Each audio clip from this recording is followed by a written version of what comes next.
There are many qualities that employers look for when hiring, such as strengths, skills, ambition, responsibility, and one's ability to fit in teamwork. But did you know that they could also be looking at your name? Goreti Kimani is a director at Peoplelink Recruitment Center. Employers are not explicit. They're not going to tell you outright that I am preferring this particular tribe. But you'll find them really mad about the CVs you said that are lacking specific tribes. Or they'll deliberately select, shortlist specific tribes. Proof of competence, isn't it? Proof of being a schooled. Proof that you even completed studying, isn't it? You know, there are people you ask for their KCSE, they start as two, and they must resonate with your qualification. If in your CV you have written, I'm a problem solving skills, you write that, yeah? Problem solving skills, innovative, creative, what else do you say in your CV? Critical thinking, and then you have come for an interview and you can barely think. Rehearse for an interview. Don't just wake up and head there. Even people do rehearse for weddings, true or false? When you're actually taking up a baptism where I go to church, we actually rehearse the day before what we expect. So make sure you do rehearsals, and if you can, you should do mock interviews. Please write that down. A rehearsal and a mock interview, just like for exam. So that one you can write on the side. We talked about where you should rise early, you should retire early, rise early. Make sure you eat healthily if you want to pass the interview. Prepare your documents well. We say they should be properly laminated. This one you're supposed to acquire as you grow up, yeah? You learn how to clean your clothes. You learn how to ensure you are groomed. You learn how to ensure that you can fit within, thank you, within the society you live in. Are we together? This one has to do with leadership skills, we have to do with respect, it has to do with communication skills, we'll be looking at it. And the final one, we say, is competence. And now I'm talking about competence. I just wanted to bring you there. Now, let us define competence. So sometimes it's very good to be very flexible. Stop being rigid. Because you acquire skills in different fields which will help you in future. Or maybe when you're trying to do something else, find that you're able to handle the task very well, because in your mind you're very flexible. You can work anywhere. Some people will tell you, I'm very flexible, I can work or I can handle any task assigned to me. But when you get to the real job, you're given that task, you find that some people cannot do anything because they feel, I'm not fit to do this. Is that true? Is that true? Any question? Again, we said some jobs or some roles, fields require specialized CVs. You can write your CV in a certain style. I talked of graphic designers. These engineers or IT, they write their CV in their own, so you can do yours if you're in that field. But there is that standard way of writing the CV. Don't forget about that.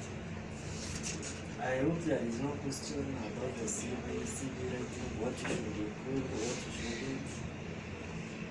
Marital status, we said you can. If you want, because again it might be useful. Legally, in our Kenyan laws, you not, employers that is, cannot tell you directly, we didn't pick you because you didn't indicate your marital status.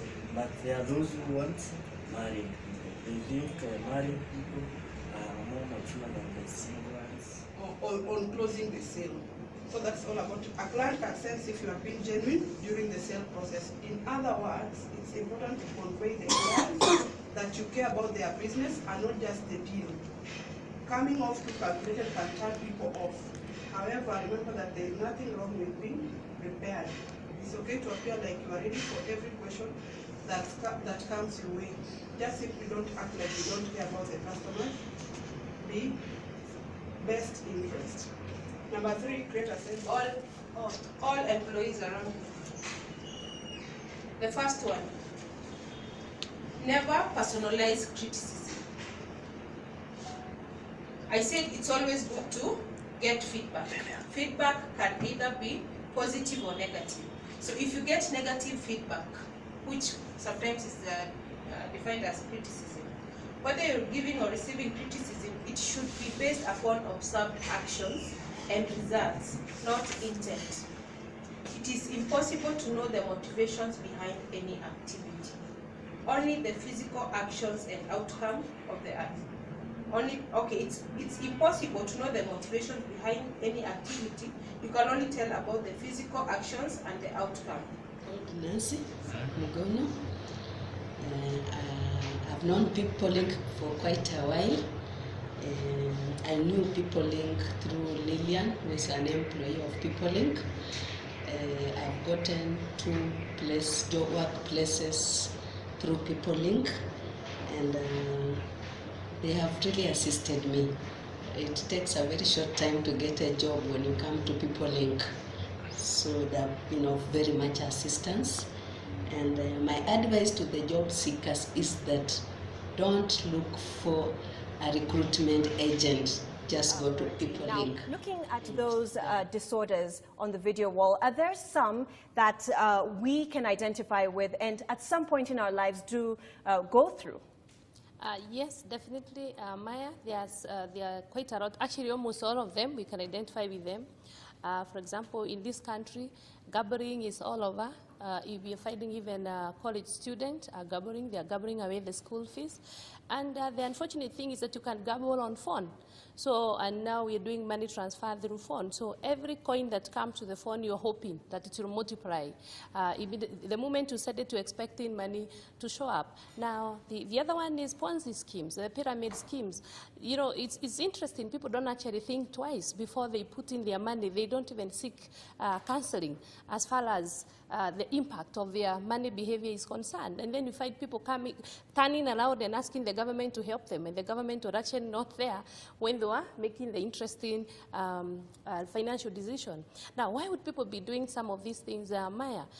Number one is get-rich-quick scheme. People are impatient. The other one is greed. You don't want to work hard. You don't want to plant and wait for 5 years for your business to actually pick up. You don't want to save until you achieve that which you have planned to achieve financially. So you believe that you can give 10,000 and you get a house of 3 million or something like that. Yeah. So the other one is poor upbringing. You find that if you lived in a home where money was scarce, the moment you get your money, especially like your first salary, you feel, hey, now I have freedom. Now you spend your money without really thinking.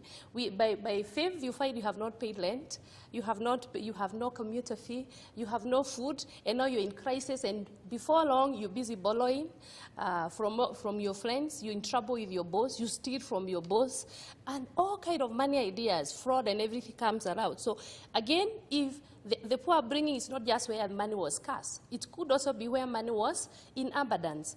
Now, I think I'll get back to you, but then Dr. Gideon, I want to ask you this question because there was a recent survey that came out that showed that about 96% of youth in Kenya actually engage themselves in betting. This is the highest number in Africa. Should we be worried? Thank you so much, Maya, for having me on the show. Thank you, Goreti, for being here as well. I think that, of course, we have to be concerned. 96% is a really high figure. I didn't even know that's how high it was. However, we should be worried because gambling is definitely not an investment. And I think that if you're to think, of course, I'm not a financial planner myself, but we have to be worried that if we've gotten to a point where we think that the only way we can actually multiply money is that way. But then also it's another indicator, probably what's happening with our young people. They don't have a constant source of money, they don't have employment, and they're probably not having the proper